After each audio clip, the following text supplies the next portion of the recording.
Hi everyone. Very good evening.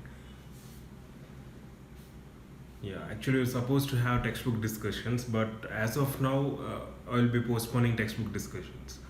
I'm not feeling good, so also I have this throat infection. So I'll be talking low, and in this session we'll focus on completion of serial extraction. Serial extraction, we are supposed to have virtual classroom session, but we'll do it in a textbook discussion manner. So I'll be referring some literature and I'll be covering the important points pertaining to serial extraction, right? And we'll try to complete off as soon as possible. And from tomorrow, I'll let you know the updates, right? I'm actually planning not to have any live sessions tomorrow and day after tomorrow also. I'll let you know the details soon, right? So today we'll focus on serial extraction, and let me know if my voice is not clear, okay? I hope it is streaming fine.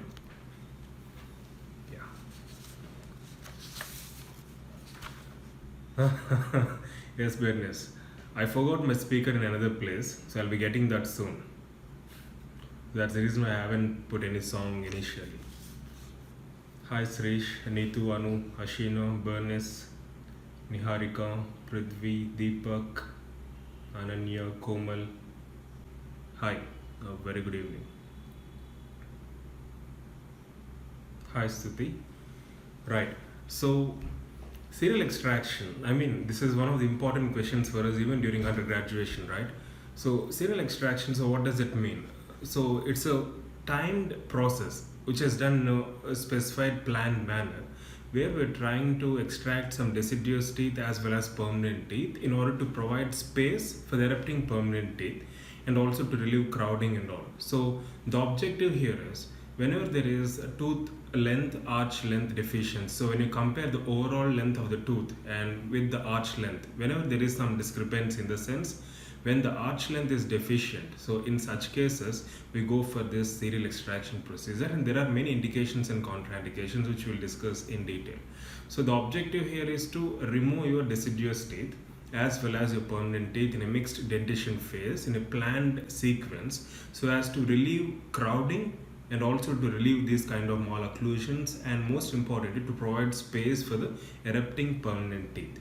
So today we'll focus on the routine textbook pattern, like what is serial extraction and who are the contributors for this procedure, and who is considered as father of serial extraction and who coined the term serial extraction.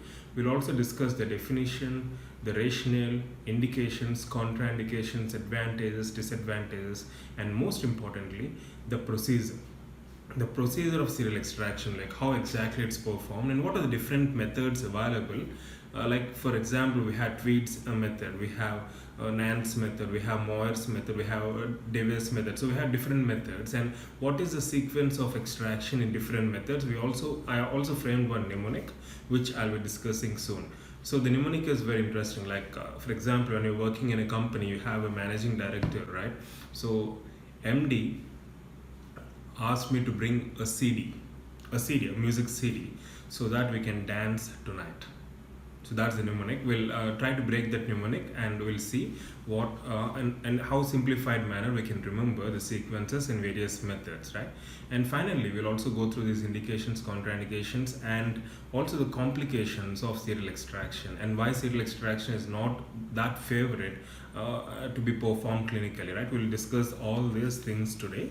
And I have gone through several references. One reference being the chapter Management of Developing Occlusion. That's from your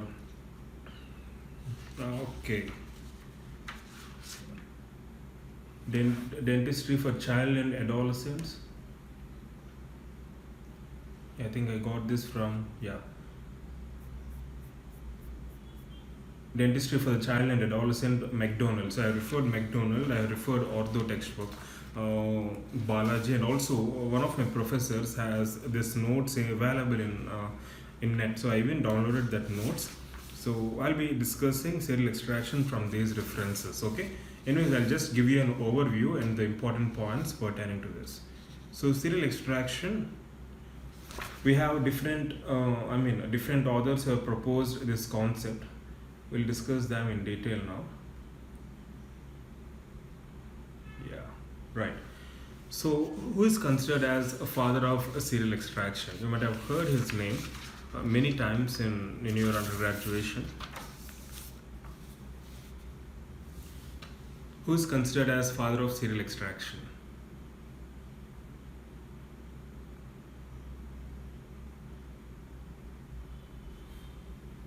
Okay, let me give you options. Zellgren, Paulson, Hodds, Nance.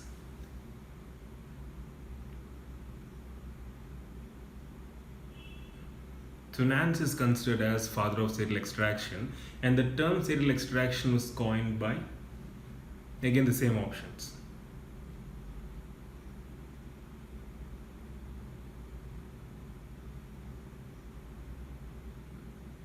Yeah, good.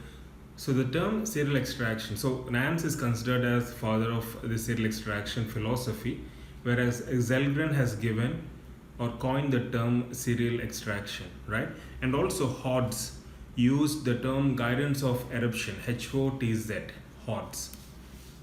So I'll just type out the spelling here. Hodds has given the term guidance of eruption, right? So Zellgren has coined the term serial extraction. Nance is considered as a father of serial extraction, and Hodds has suggested the term guidance of eruption. Okay, and definition of serial extraction or guidance of eruption.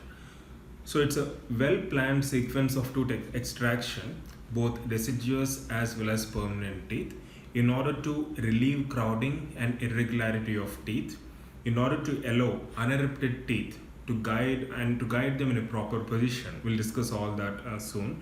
And also, serial extraction can be used as an adjunct to orthodontic therapy. It's not a replacement or an alternative for fixed appliance therapy, but using serial extraction can be, it acts as an adjunct. It helps in accelerating the desired results after serial extraction, followed by fixed orthodontic therapy, fixed or removable orthodontic therapy, depending upon the problem existing over there.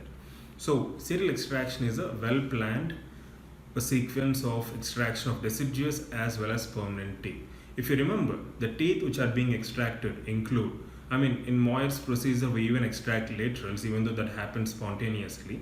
So deciduous laterals, deciduous canines, deciduous molars, as well as permanent first premolars. So these are the teeth which are sacrificed in the process of serial extraction. It's pretty easy to remember and understand, because why do you go for extraction of deciduous lateral incisors?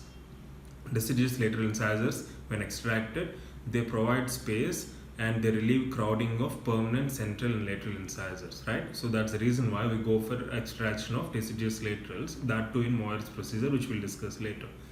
And then why do we go for extraction of deciduous canine? See, because on extracting deciduous canine, what happens is, again, you're trying to relieve crowding in the anterior teeth in case of your permanent centrals and laterals. So extraction of deciduous canines provides space and helps in relieving crowding of your anterior teeth, again, the same reason like that of your lateral incisor. And why do you go for extraction of deciduous molar?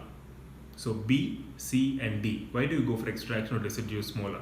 Because the succedaneous tooth in place of first deciduous molar, what is the tooth you find erupting later on? It's obviously your first premolar, right? In case of your second molar, the tooth which comes later is your second premolar. So the objective or rationale behind extracting the deciduous first premolar is to accelerate the eruption of your first premolar, so that it can be extracted later on, as a result of which there will be distal shift of your permanent canine, utilizing the space which is obtained as a result of extraction of your deciduous molar. So these are the teeth which are extracted in the process of your serial extraction. Laterals and deciduous laterals and canines to provide space and to relieve crowding of your maxillary or mandibular anterior teeth. Molars, deciduous first molar is extracted in order to provide, in order to accelerate the eruption of your first premolar. And after first premolar erupts, even that is extracted, so that your canine shifts distally and occupies the space which is created by your extraction of your deciduous first molar. So this is the overview of the serial extraction, and the sequence varies depending upon the method. Each author has proposed their own sequence, so we'll go through the sequence also. we have this combinations of CD4, D4C, BCD4. So we have different combinations for which we have framed one mnemonic as well, right? So before that, yes, I know it's introduced and popularized by Zelgren. Yeah. Hi, a very good evening, Pritika. So as we discussed, the rationale behind the serial extraction procedure is very important. Serial extraction, it's a positive interceptive orthodontic procedure. It's not preventive, it is interceptive orthodontic procedure. Generally applied where supporting bone is less than the tooth material. That's what we discussed. I mean, when there is arch length deficiency compared to the mesodistal width of the teeth, then we go for the serial extraction. If the arch length deficiency is less than 4 mm, then we don't go for serial extraction. If it is more than 4 mm or more than 4, 5 or 6 mm, we go for serial extraction. So this is one of the important indications which we'll discuss again later. So as we discussed, extraction of primary canine eliminates crowding of permanent incisors. Extraction of first premolars before eruption of permanent canines and second premolars results in distal eruption of canines and may bring about spontaneous closure of spaces. You remember the average width of a premolar is 7 to 8 mm. So when you're trying to remove premolars on both the sides in the same arch, you're creating a space of 14 to 16 mm. After this space is created, there is obviously some drifting of adjacent teeth. As a result, 4 to 6 mm of space is lost overall, 2 to 3 mm per each quadrant. So 4 to 6 mm of space is lost because of the distal migration or mesial migration of the teeth existing over there. However, out of total 16 mm, 14 to 16 mm, if 4 to 6 mm is lost, the rest 10 mm is available to relieve crowding and other malocclusions, right? So premolar extraction provides a space of around 14 to 16 mm in the entire arch, right? So after serial extraction, incisors tend to drift lingually and posterior teeth tend to drift mesially to some extent, leading to 2 to 3 mm of space closure in each quadrant. This is very important. So there is, in the complications we'll be discussing that again. Because of extraction of these premolars and deciduous canines, there will be lingual tipping or palatal tipping of your central incisors, central and lateral incisors. Because of this lingual or palatal tipping, there is deep bite. And also there is mesial tipping or mesial migration of your molars, and that can be prevented by using a lingual holder or a Nance appliance. We have different appliances again available. So there are certain complications also. There can be mesial tipping of your first molar, even mesial tipping of your third molar because of extraction of premolars. Lingual tipping of your central incisors. Because of lingual tipping, there can be deep bite. Even deep bite is possible and it can be considered as a complication of your serial extractions. We'll discuss the complications again separately. So this is the rationale behind going for serial extraction, right? To create space. Basically to create space so that to relieve crowding of anterior teeth and also to relieve malocclusions when especially there is a discrepancy between the tooth dimensions mesodistally and the arch length. We have different analysis which are available to have this estimation between your tooth length and arch length discrepancies, right? If the discrepancy is more than 4 mm or 5 to 7 mm according to some literature, then we go for serial extraction. If the discrepancy is less, then there is no need for going for serial extraction. So what are the various, this is very important because you need to know what should be the indications and contraindications for serial extraction. Obviously, remember it's very simple. The indications for serial extraction include the following: class 1 malocclusions, any skeletal malocclusion. We do not indicate this serial extraction. So any kind of skeletal malocclusions like class 2s, class 3s, serial extraction is contraindicated. So serial extractions are mainly indicated whenever there is minimal overjet, minimal overbite, class 1 kind of malocclusion. There shouldn't be any skeletal disproportions, there shouldn't be any abnormal muscle activities, and also in case of when there is a relatively discrepancy existing between arch length and tooth length, which we'll discuss again in the next subsequent section. So the ideal conditions for serial extraction are very important, right? So most importantly, apart from indications, contraindications, where you can expect several questions as well. So all of the following are indications except, or all of the following are contraindications of serial extraction except. So the contraindications include severe class 2 and class 3 skeletal malocclusions, because Even if we create space under these circumstances, that's not going to relieve the kind of malocclusion. We need to have some surgical approach or use of other extraoral appliances if needed, right? So serial extractions are contraindicated in case of skeletal class 2 and class 3 malocclusions, and also dental class 2 and class 3 malocclusions.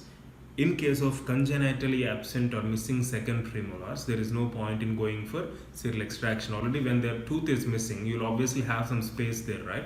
So congenitally absent or missing second premolars, or even unilateral congenital absence of teeth. In cases of extensive caries of first molars, where obviously you'll go for extraction of first permanent molars in case of extensive caries, serial extraction is contraindicated. And finally, cleft lip and cleft palate cases. So even in cleft lip and cleft palate cases, serial extraction is contraindicated. So all the points which I have been mentioning, you can just make a note of them in your customized notes. It will be easy for you to go through these points later on. Okay. And along with this, abnormal tooth size, abnormal root morphology, dilacerations and geminations, all these also can be considered as contraindications of serial extraction. And presence of deep bite, open bite, cross bite, rotations, gross malpositions cannot be treated using a serial extraction. Obviously, in such cases, serial extraction is contraindicated. And if arch length deficiency is less than 4 mm, serial extraction is contraindicated. So these are some of the important indications and contraindications. I hope you can understand when I say arch length deficiency. Assume that the mesodistal width of your maxillary teeth, based on various analysis, if it is 24 mm, you can view the deciduous teeth mesially and clinically, and the unerupted teeth through radiographs, right? So you'll take multiple radiographs, you have different analysis, you'll estimate the mesodistal widths of all your teeth. For example, in case of maxilla, it is around 24 mm, and the arch length clinically seems to be only 16 mm. So there is a lot of discrepancy between the length of your tooth, mesodistal lengths of tooth, and also between your lengths of your arch. So when you have this discrepancy, if this discrepancy between arch length and the mesodistal widths of your tooth is greater than 4 mm, then you go for serial extraction. If it is less than 4 mm, there is no necessity to go for serial extraction to create additional space, as the discrepancy is very minimal comparatively, right? And moreover, the patient grows, and because of jaw growth and all, this less than 4 mm discrepancy can be covered up gradually.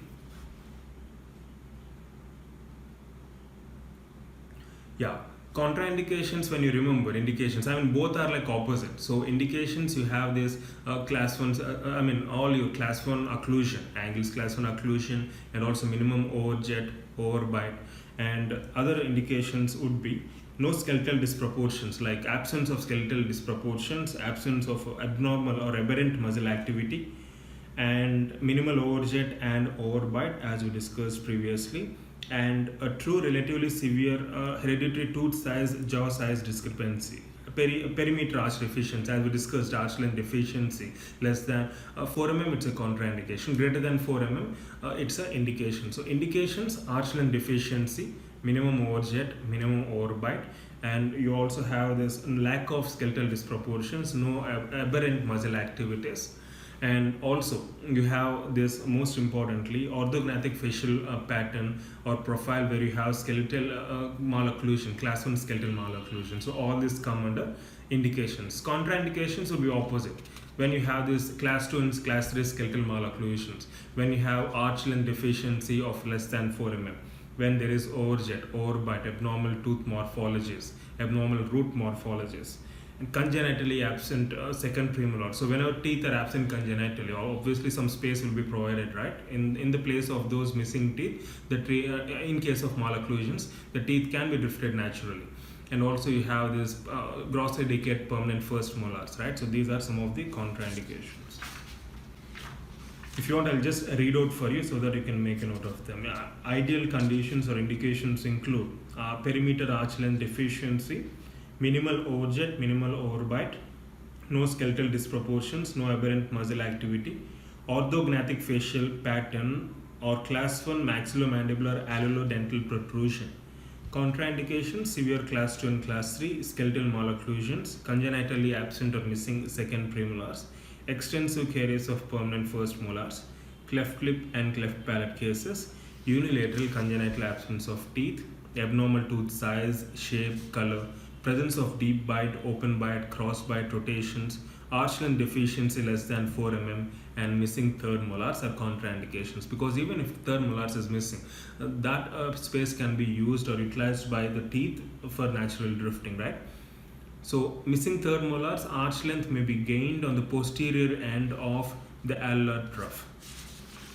So these are some of your indications and contraindications, right?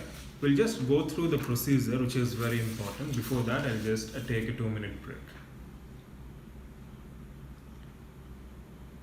Yeah, depending upon the analysis, Ashina, you can estimate the mesodistal width of your tooth. If the mesodistal width of your teeth is, for example, as I said, if it is 24 mm, by counting either through clinically or through radiographs, if the mesodistal widths of all your teeth combined is 24 mm, if the arch length clinically is 23 mm or 24 mm or 25 mm, then it's an ideal case scenario where there won't be any crowding or malocclusion, isn't it? But on the other hand, if the mesodistal widths of your teeth is 24 and the arch length is 18 mm, 16 mm or 14 mm, it means the arch is small enough, not able to accommodate all your permanent teeth, right? So in such cases, we go for serial extraction when the deficiency or discrepancy between your mesodistal widths of your teeth and arch length is greater than 5 to 7 mm or greater than 4 mm. Depending upon the literature, we have different values given here. According to biology, it's mentioned as 5 to 7 mm. According to one reference, it's mentioned as 4 mm. Anyways, more or less, it's around 4 to 7 mm.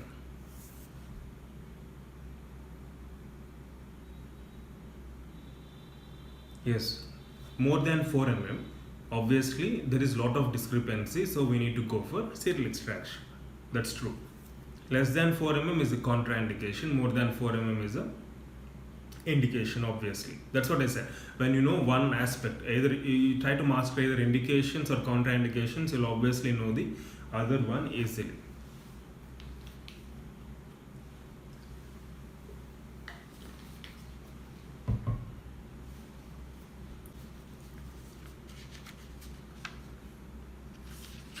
So what are the various stages in serial extraction? So these stages are very important. Already we discussed, we had an overview of this at the beginning. It's not indicated in skeletal malocclusions, class 2 or class 3.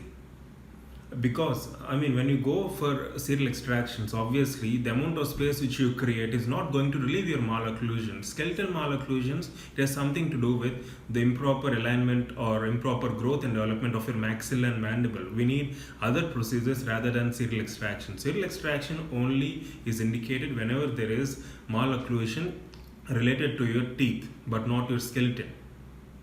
I hope you got my point. So when you have the skeletal malocclusions, then your serial extraction is not going to treat the problem. Yeah. So stages in serial extraction: first, extraction of primary lateral incisors. Even though this is not performed in all the methods, in Moyer's method it's mentioned as we can, initially we go for extraction of lateral incisors.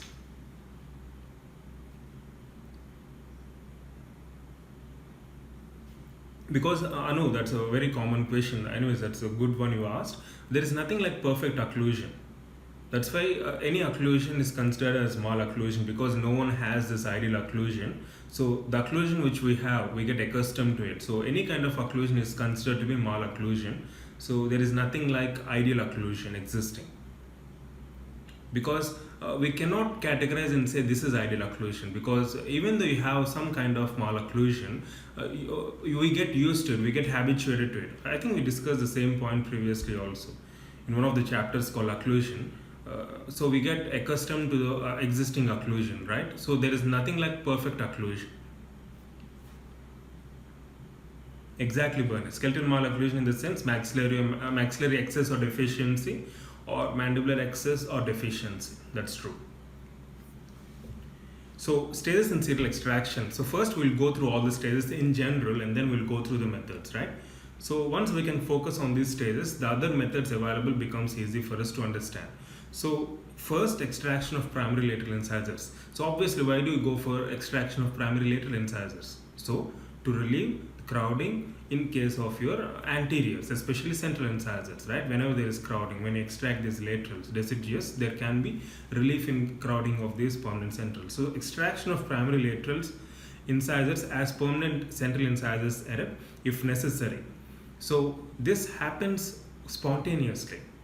Usually in a natural case scenario, we need not really extract. Usually laterals get exfoliated the moment the centrals are emerging into the soft tissue, right? So extraction of primary lateral incisors as permanent central incisors erupt if necessary. Most often this occurs spontaneously. Coming to extraction of primary canines, which is done at an age of 8 to 9 years. Please make a note of these points, these are very important. So extraction of primary canines is done as the permanent laterals erupt. It's very simple. As the permanent central incisors are erupting, extraction of primary laterals is indicated. As permanent lateral incisors are erupting, extraction of deciduous canine is indicated, and this extraction of deciduous canine is done at an age group of 8 to 9 years and performed to allow eruption and alignment of permanent incisors, centrals as well as laterals. So obviously when you extract deciduous canine, you will have more space for the permanent centrals and for the permanent laterals to align in a proper position without any crowding. However, this is very important. This can be considered as a complication also. Make a note of it. The procedure, that is extraction of deciduous canine, may lead to lingual tipping of your central incisors. So the procedure may result in lingual tipping of lower incisors as well as increase in the bite. And this procedure does not cause much problem. See, when you compare maxillary deciduous canine extraction with mandibular deciduous canine extraction, mandibular permanent centrals are more prone for lingual tipping because of extraction of deciduous canines. This has been observed clinically. So because of the lingual tipping of lower centrals, what happens is, for example, this is your upper central. How can I show? So this is your upper central which are inclined in this direction. Lower centrals will be like this, right? So whenever there is lingual tipping of your lower centrals, so lingual tipping leads to deepening of bite. So there is increased overbite because of lingual tipping, and this is a complication of serial extraction. I hope it's clear, right? So because of lingual tipping, after extraction of deciduous canine, because of lingual tipping of the central incisors, there can be deepening of bite or bite closure. That's pertinent extraction of primary canines. And then extraction of primary first molars. So that is D. So 6 to 12 months before the normal exfoliation time, we go for extraction of deciduous molars. What happens if you remove them soon or too early? If you remove the deciduous tooth or any tooth without proper planning too early, there can be space closure. The adjacent teeth or opposing teeth will migrate, and there will be like the procedure fails ultimately. So the extraction of a particular tooth, it's very important. There has to be proper timing. So deciduous molars are extracted just 6 to 12 months before their normal exfoliation time, so that we can accelerate the eruption of permanent, or no need to say permanent, but first premolars. So deciduous first molars are extracted 6 to 12 months before their normal exfoliation time in order to accelerate the eruption of your first premolars. This is very important, right? So that once your first premolar is erupting, then we extract that also, as a result of which the canines will be drifting distally. We are in fact in the process guiding the eruption of your canines. Remember, serial extraction is not just about creating spaces and to relieve malocclusion, but also helps in guiding the eruption. Hence, Hodge has coined the term guidance of eruption, isn't it?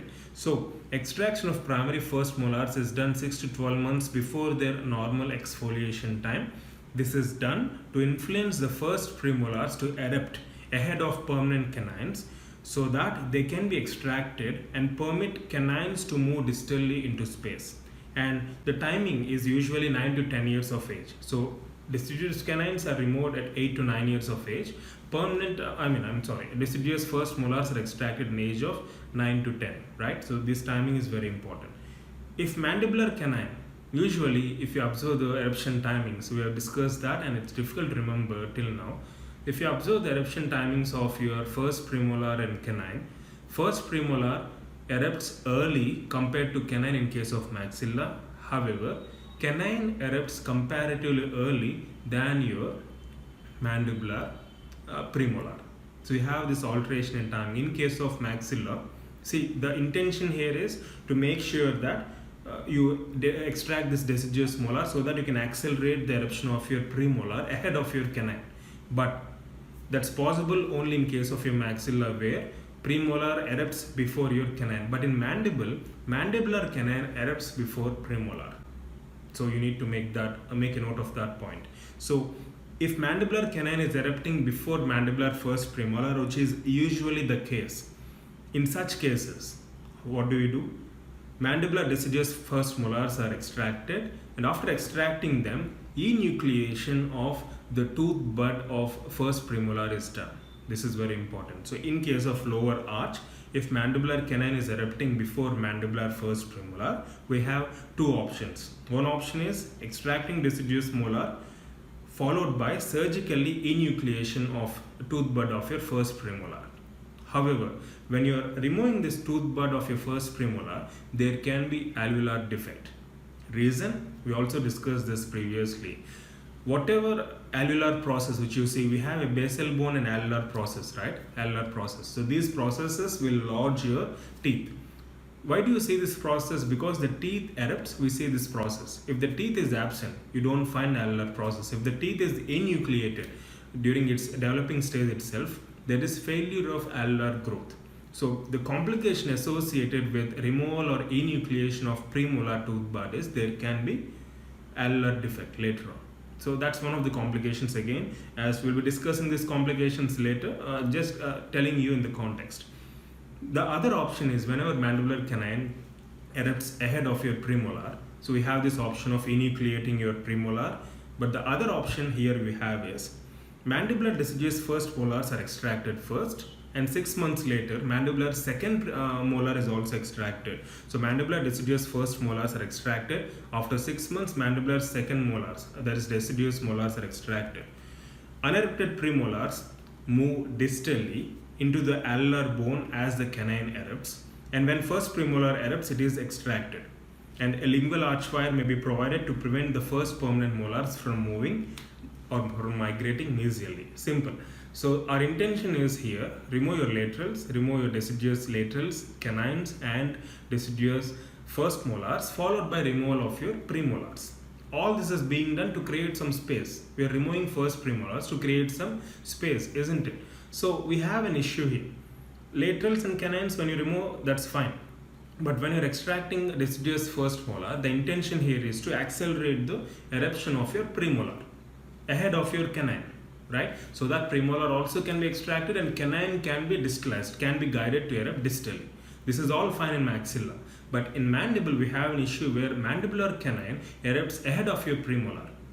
So what happens when mandibular canine erupts ahead of your premolars? So mandibular canines might drift distally and the premolar remains lodged inside the alveolar bone without proper eruption. Again, we'll have a complication and it will be challenging for you to remove or extract premolars once the permanent canine drifts distally. So what we do is we have two options.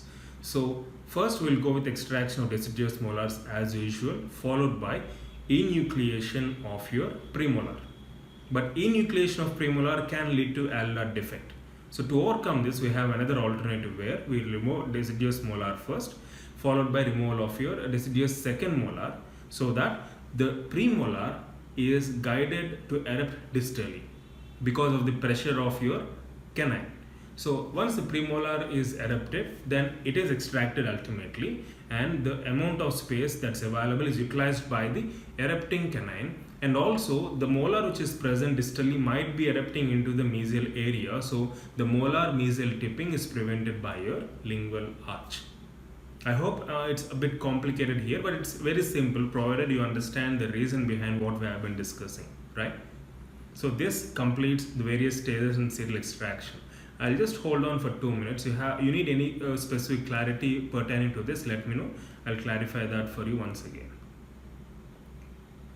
Yes, Bernice, deep bite or overbite, they're all same. Overclosure, deep bite, overbite, they're all the same, or collapse of bite.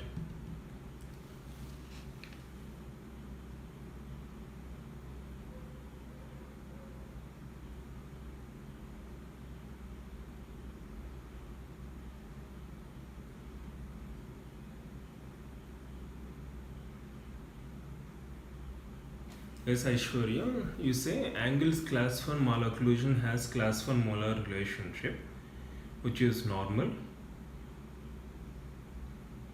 But malocclusion is due to bimaxillary protrusion.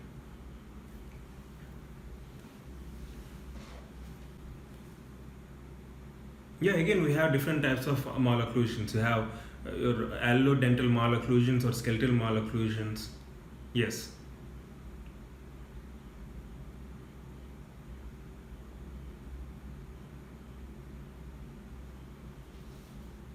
Okay, you need any clarification regarding this stage, because these stages are very important, because while extracting every tooth we need to know the reason why we are extracting it. So once you have that clarity, it will be easy for you to compare later different methods available for serial extraction.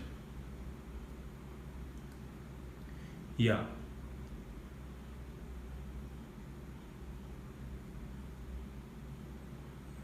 Yes, second premolar does erupt normally only, Ananya. Yes, Surabhi, go through the indications which we discussed early. You'll understand where you'll go with serial extraction, where it's indicated.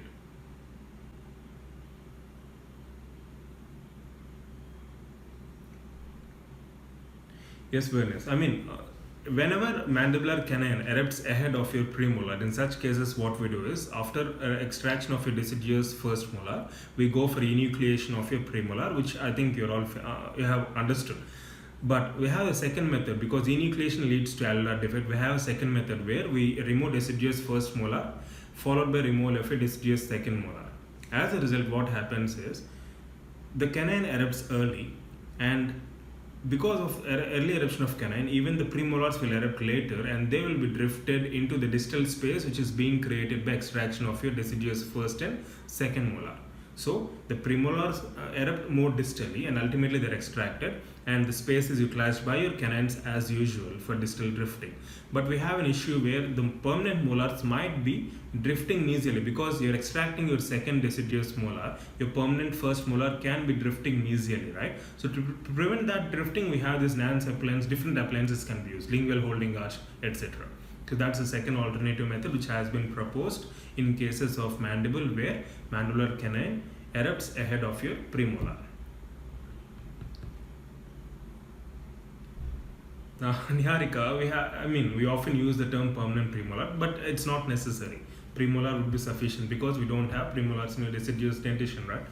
Yeah, premolars, see, ultimately you're extracting premolars, permanent premolars, as we discussed in the rationale, if you remember. Each premolar has a width of around 7 to 8 mm on one side. First quadrant 7 to 8 mm. Second quadrant another 7 to 8 mm. So entire arch you have mesodistal width of premolars equal to almost 14 to 16 mm. So you're having a space creation of 14 to 16 mm in the entire arch, so which can be used up by the erupting teeth for relieving any kind of malocclusion, crowding, or any kind of lingual tipping, etc. So any disproportions existing between the teeth can be utilized, and they will utilize this available space in order to erupt normally. In fact, the same question even Devi has proposed, because Devi and other scientists were not in favor of extracting permanent teeth. They're not in favor of extracting permanent teeth. So what they have advised is remove deciduous canines, remove deciduous molars, and just wait. Because the growth in children, that's a very good question in fact, Niharika, because no one would sacrifice a permanent tooth, right? So what Devi has proposed is, rather than going for extraction of premolars, just extract deciduous canines, deciduous molars first, and then wait and see. Because in most of the cases, as obvious it is, there is great improvement in growth and development. Because the problem with these malocclusions is, when you see this kind of malocclusions, whenever there is inadequate growth and development of your jaws, right? But in children, the growth spurts and all, they can lead to rapid growth of maxilla and mandible at some point of time. especially during the puberty time, 8 to 13 years age, isn't it? So what Devi has proposed is just extract deciduous teeth, wait and see. If at all the growth is not favorable based on the clinical observation and all, then only in such cases where you feel that there is still a chance for malocclusion, there is a chance for this disproportionate arrangement of teeth, then you go for premolars. Only then premolars have to be sacrificed. But in most of the cases, premolars need not be sacrificed, as they are permanent teeth, and also because of growth modifications and all, the jaws will accommodate all the teeth normally. And I'll just read out the statement given by Devi, and it's very interesting.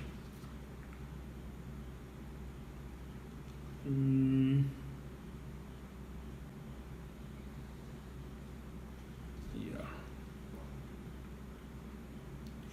Devi, occasionally, I've seen that somewhere.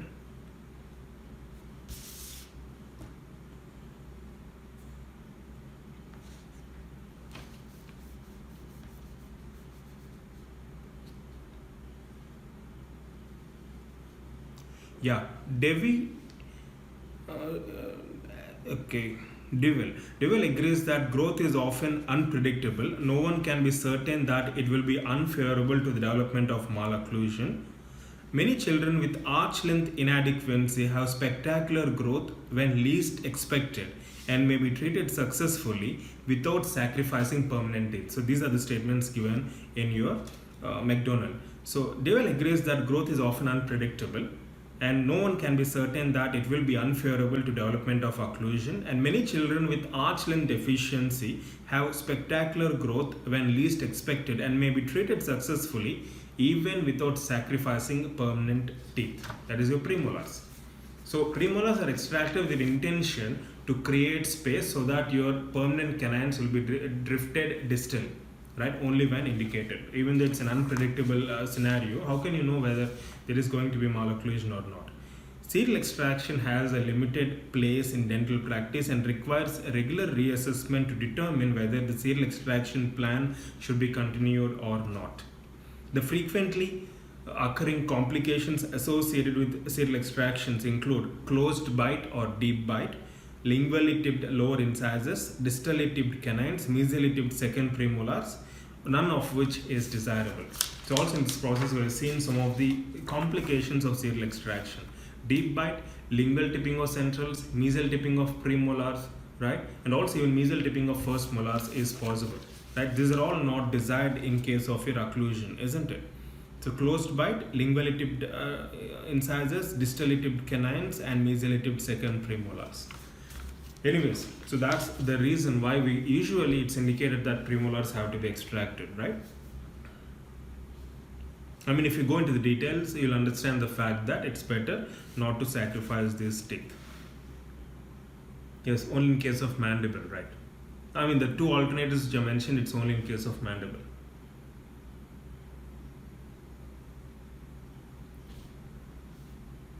Yes, exactly, Preeti. CD4, 4 if necessary. Has proposed a sequence, but premolars should be preserved as much as possible. Only if necessary, then you go for this.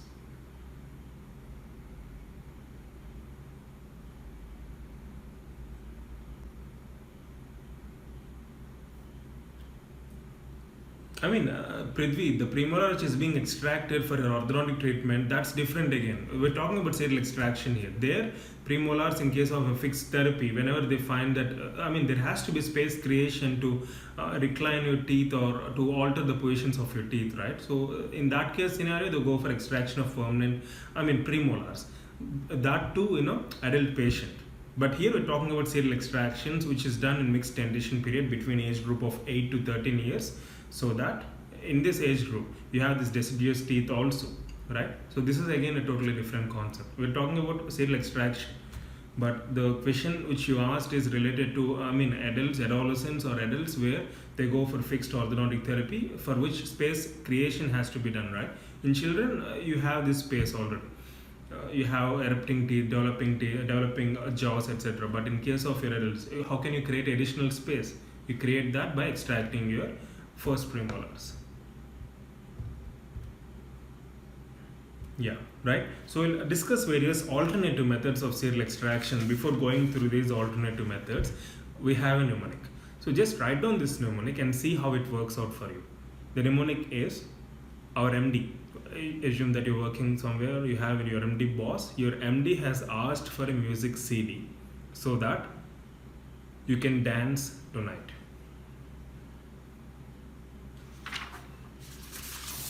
I mean, if you can understand my writing, you can just copy the same here. Or let me just read out. Our MD has asked for a music CD so that we can dance tonight. Okay? So in this sentence, highlight MD, CD, dance tonight. Highlight these words. MD, CD, dance tonight.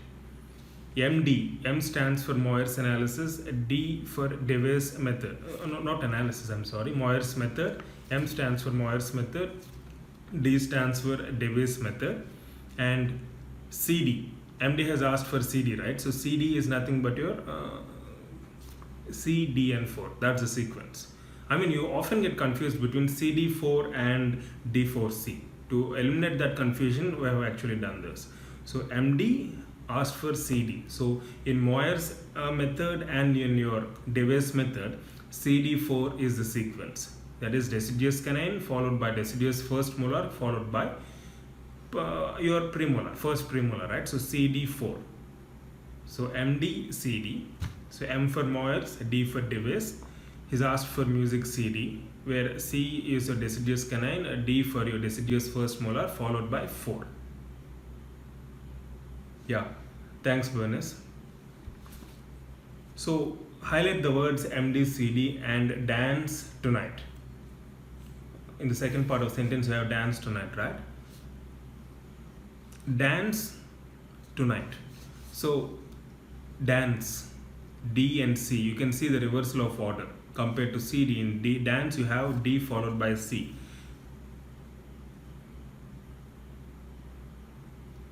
So the sequence is D4C. Tonight means TN, Tweed's and Nance method. I mean, that's the best possible mnemonic which I could get based on this. I'm sorry if it is complicated. MD, CD is comparatively easy, right? So if you can remember one part, the other part will be easy anyway. So you have confusion whether it is CD4 or D4C, right? So to eliminate that, we can use this. So MD, Moyer's and Dewey's, C, D and 4. That is the extraction sequence for serial extraction procedure. And dance tonight, dance, you can see D and C in that, right? So D and C, so D4C. And tonight, TN. Tonight, you have T and N. T is for Tweed's, N is for Nance method. At least if you find the second part of sentence difficult, the first part is comparatively easy, right? Yeah, your MD has asked for a CD so that you can dance tonight. If someone asks you, or if you have a question like what is the extraction sequence in case of serial extraction procedure, is it CD4 or D4C?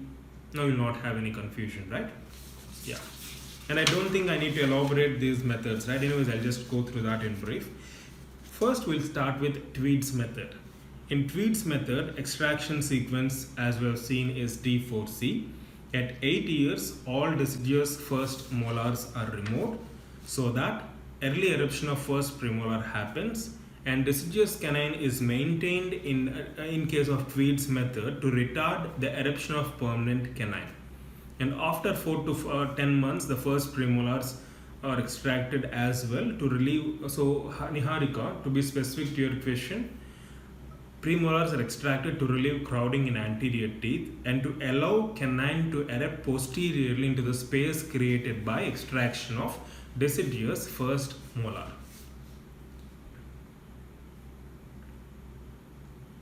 Yeah, thank you. Yes, Abhishek, tonight, T and N. T for Tweed, N for Nance. So you have 4 methods basically, right? Tweed, Nance, Moyer's and Dewey's method.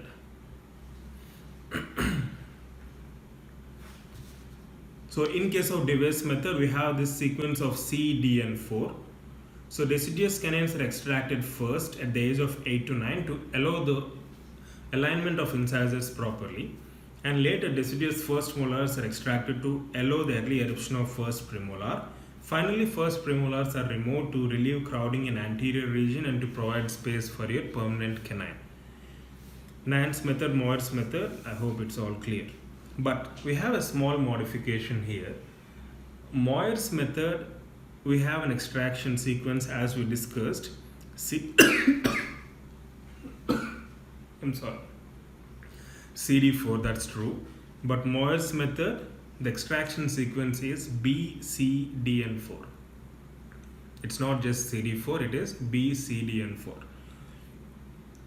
So indicated for crowding in central incisor region. So whenever there is crowding in central incisor region, so we go for extraction of deciduous laterals. So B is an additional feature which is added here in Moir's method. That's the only exception you have. You can just make a note of it.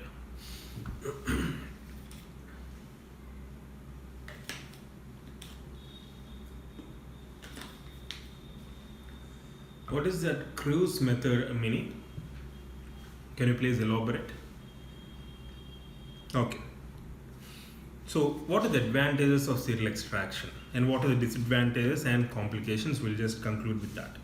Eruption advantages include, obviously, it allows your unerupted and erupted teeth to be guided into proper occlusion, reduces severity of malocclusion but doesn't eliminate malocclusion. So, one of you asked me, like, why don't we go for this procedure in skeletal malocclusion? It only reduces the intensity of malocclusion rather than completely eliminating it. And as a result, whenever you're going for a mechanotherapy or fixed appliance therapy later on, the duration of that therapy would obviously decrease because you're reducing the intensity of your malocclusion. Remember, serial extraction doesn't eliminate the need for fixed or other orthodontic appliance therapy. It's only used as an adjunct. That's very important. Reduces treatment time, no TMJ problem, no pain, less discomfort, cost of treatment reduced, all this is fine, but most importantly, make a note of it.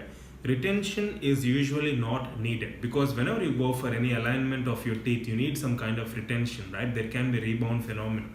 But here, retention is not necessary as the teeth are being guided physiologically or naturally, and muscular forces are those which are guiding the movement of teeth. Hence, retention of the teeth, for example, retention in the sense you have tried to move the teeth using serial extraction procedure, you have guided the teeth to erupt in a proper positions, right? So when they are in those proper positions or desired positions, you need not really worry about retention because the teeth are being moved physiologically, isn't it? By the muscular forces and all, by the occlusal forces and all, rather than pure mechanical force. So retention is not a matter of concern, which is another major advantage for your serial extraction. And disadvantages, obviously, extracting teeth in children, it's a horrifying procedure. Child takes it in a very negative way, right? It's a horrifying experience for him, obviously. And it's a long-term procedure. It has to be carefully planned. It has to be planned carefully. It has to be customized depending upon the extraction because you don't know which tooth erupts when. You can only just expect or anticipate, but you don't exactly that at a particular time a tooth erupts, right? So it's difficult to manage such cases. We cannot really predict the eruption of all the teeth. And moreover, the eruption of teeth in one quadrant differs from that of other quadrant. Even we have these challenges as well. It's a long-term procedure, physiological, psychological trauma to the patient because of multiple extractions. If extractions are carried out, also we discussed that deciduous molar is extracted 6 to 12 months before the normal exfoliation schedule. If you erupt them too early, there can be space loss, there can be delay in eruption of your permanent successors, and you know what, sometimes when you remove your deciduous first molar, it might not stimulate the eruption of your premolars. So we can have these disadvantages. And in case of your lower teeth, which we have discussed extensively previously, lower permanent canines may erupt ahead of your first premolar into the space left by deciduous first molar, causing impaction of first premolar, making the extraction of first premolar very, very difficult, right? And serial extraction doesn't mean that you can exclude mechanicotherapy. It's only an adjunct. And there can be tendency to deepen the bite. tendency to deepen the bite because of lingual tipping of incisors is another disadvantage. Abnormal tongue thrusting into the extraction space, etc. Right? So these are some of the drawbacks or disadvantages. And coming to complications, already we discussed in very simplified manner as given in your McDonald. There can be lingual tipping of your incisors, there can be a deep bite, there can be distal drifting of or distal tipping of your canines. As the canines are being erupted distally, there can be distal tipping of your canines or mesial tipping of your first molars. So all these are undesirable complications associated with serial extractions. And coming to various appliances used with serial extraction, it's mentioned that to prevent the mesial migration of your permanent molars, we can use the lingual arch, and also we can use maxillary transpalatal holding arch. Lingual arch in case of your lower arch, transpalatal Nance arch in case of your upper arch, to maintain the position of your molars, because you're going for extraction of deciduous molars, right? Deciduous first molar. So there can be a chance for mesial drifting of your second molar as well as your permanent first molar. To hold the permanent molars in the position, we can use lingual holding arch, or we can use transpalatal or Nance arch. And also we can use Hawley's appliance to decrease deep bite. We can incorporate a bite plane and alter the bite of the patient, and also helps in aligning the rotated incisors, also helps in decreasing the overjet. So these are some of the appliances which are used in conjunction with serial extraction. So that's in a very brief manner. So this completes our serial extraction. Anyways, we're supposed to do a virtual classroom session. I'm sorry I couldn't really make it, but definitely I felt like I needed to take a break, a very short break. So for 2 or 3 days, I'll not be coming online maximum. So I'm having this detoxifying method. I'm just done with these smartphones and all. Already we had this discussion yesterday. So I'll be out. I'll be offline for the next 2 days or 3 days maximum, and I'll try to come back with renewed and rejuvenated as much as possible. And anyways, I'll try to have Saturday's discussion. We'll have it on Sunday if possible. I'll let you know all the details through WhatsApp update group. And you have any questions pertaining to serial extraction, I'll be taking them. Sure. Yeah, because I felt like I felt like psychologically, I'm just having this kind of a challenge to cope up with all these things. And that's why even I couldn't really share the material also with you, because too many things, it's becoming more of a challenge. So I'm not going to give up. Yes. Actually, in fact, Goa trip was like I wanted to de-stress myself, but it just added up to my stress, because 2 days I had to balance between the work and the family time there. So that further led to saturation. So even in Goa and all, I've been doing this live session, I've been working, I've been giving access and all. I was just out. You have a bulb where the fuse is lost. That's the kind of scenario I'm in right now. So moreover, I have my parents in another place. I'm done with that mini.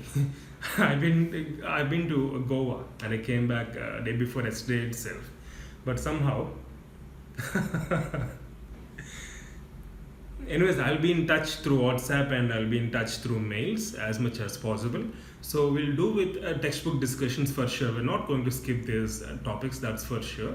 So I'll be sharing. I've got these photocopies of the textbook discussions also, but the thing is, I'm not ready. So I'll share the stuff as soon as possible. We'll try to have, moreover, we have some ample time. So I'll also try to alter the schedule slightly for your benefit, and try to incorporate more and more live sessions if possible. And also we need to focus on giving recorded videos, right? So that's why I'm trying to plan a break, 2 or 3 day break, and we'll come up again with a new schedule, and with a renewed energy possible. And also, you have any questions, entire communication will be fine as usual. To be normal, you can drop your questions, anything is fine. I'll reply as soon as possible. But if at all there is any emergency, you can drop a WhatsApp message also, right? So we'll again see you. By the way, tomorrow we have Diwali. I would love to do a session on Diwali. So I just can't. I just can't resist myself. Anyways, if possible, I'll come. I'll let you know.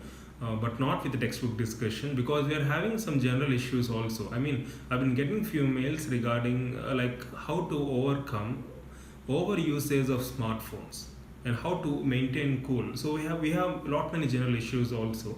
So I'm planning to take some general sessions maybe tomorrow and day after tomorrow, to distress myself in the process, and also to have something meaningful discussion with all of you. We'll try to have some general discussions if possible. Anyways, I'll let you know everything through WhatsApp update and also through mail. And as tomorrow is a Diwali festival of lights, so we had this brief discussion in our college also.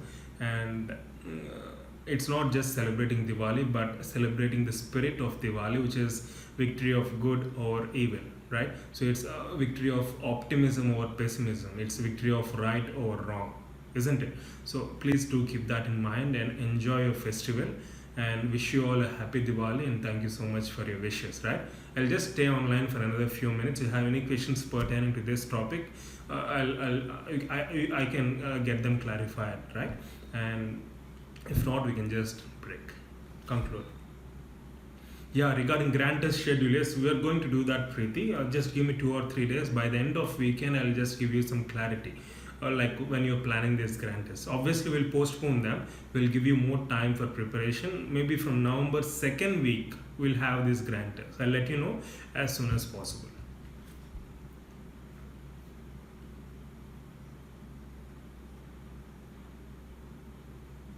Yeah, Mini, you mentioned about Creevy's method something. I'm not exactly sure of that. I mean, if you can get some information, please drop it in a morning group or update group. I'll just know, and if at all it's very important, we can even discuss. I think it's Devi's method. I'm not sure if the spelling is right or not. Anyways, go through that, Mini, and let us know. Thank you.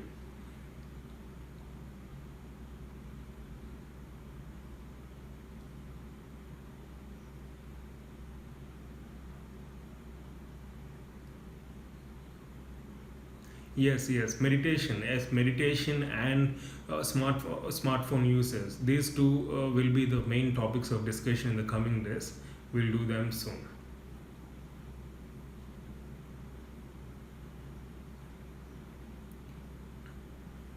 Yeah, thanks, Surubi, and hope you got the indications right, which you asked previously.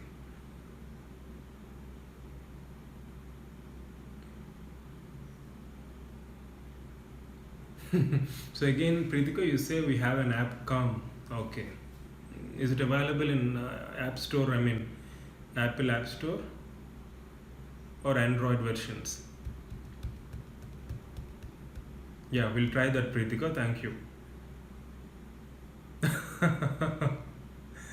Right.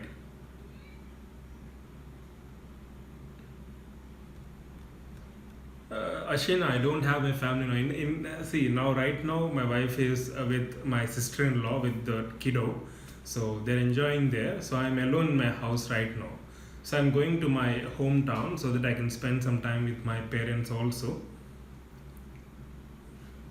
I mean, they have been literally forcing me to come and to spend time, because forcing in the sense they have been missing me. Even I'm the same. I don't have Soumya here, so even I'm feeling lonely for the past 2 days. Maybe that's another reason why I appear to be comparatively dull. I was literally reluctant to have a live session today, but somehow I pushed myself. I don't know how it has gone. Anyways, don't worry. All the topics which were completed, the key points again will have discussion one way or other in form of MCQ discussions or in form of your virtual classrooms or e-classes. So you need not really worry. So whatever best I can do, I will do. Right? Yes, Ashina. Thank you for your concern. Sure. We'll consider your suggestion. Yes, Anu. Literally, that's what I feel right now. I feel like I should switch off everything, anything. I mean, smartphones, laptop, everything, and just go. But I can't do it. I'm just in this mesh. Not mess, but mesh. I'm talking about the matrix. So we have weekly tests. That's the reason why I selected Friday and Thursday to distress myself. Again, Saturday and Sunday we'll be having these weekly tests, discussions, WhatsApp discussions, and all, right? It's available in iOS also. Thanks, Pritika. It's called as CALM, CALM. Okay, I'll try. No, we have holiday tomorrow. But I'll be taking extended leave for the weekend. Yes, Ashina. Oh, okay, Surabhi, thank you. You're welcome, Preeti. Yeah, sure.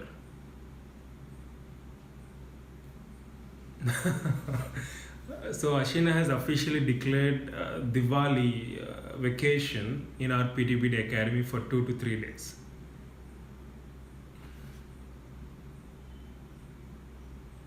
Yeah, sure.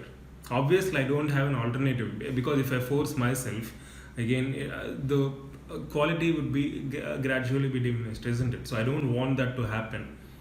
So that's the reason why I say I always hate to postpone things, but for the first time after starting these live sessions, by the way, this is the 1/10 or 1/15th live session. It's the first time I'm telling you we'll have textbook discussions later on because I know what's going to happen if we proceed. So I don't want that to happen, and we'll see, and we'll come up with more innovative ideas. I've been working on many things.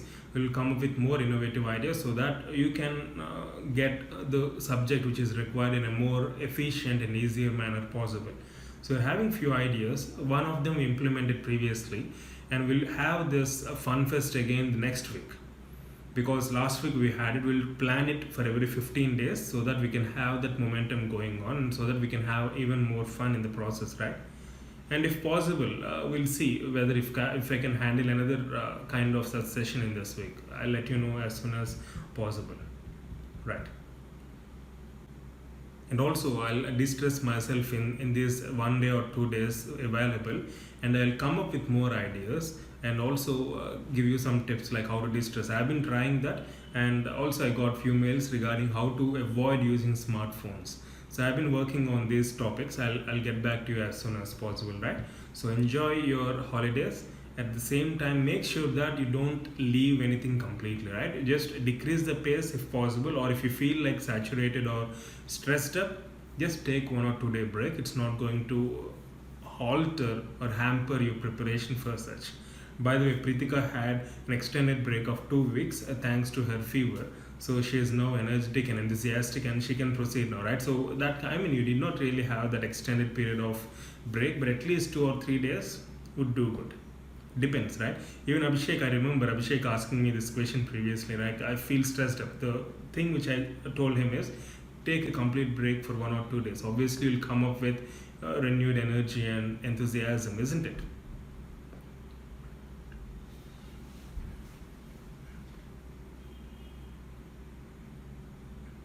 Right. Also, MCQ discussion from today's topic, we'll have it as soon as possible. I'll incorporate the MCQs from this topic also in one of the MCQ sessions as soon as possible, right? So, see you all again. Anu, yes, I have gone through your mail, but I realized that I should go through that in detail before giving you a reply. So, I've just acknowledged you, but definitely don't worry, mails and all I can give you a reply by tomorrow. It's because that's not really a stressful thing for me. In fact, I enjoy reading mails, especially whenever there is an issue. Like whenever you face any problem or something, I would love giving some solutions, some practically feasible solutions. I'll give you a reply as soon as possible, at least by tomorrow, okay?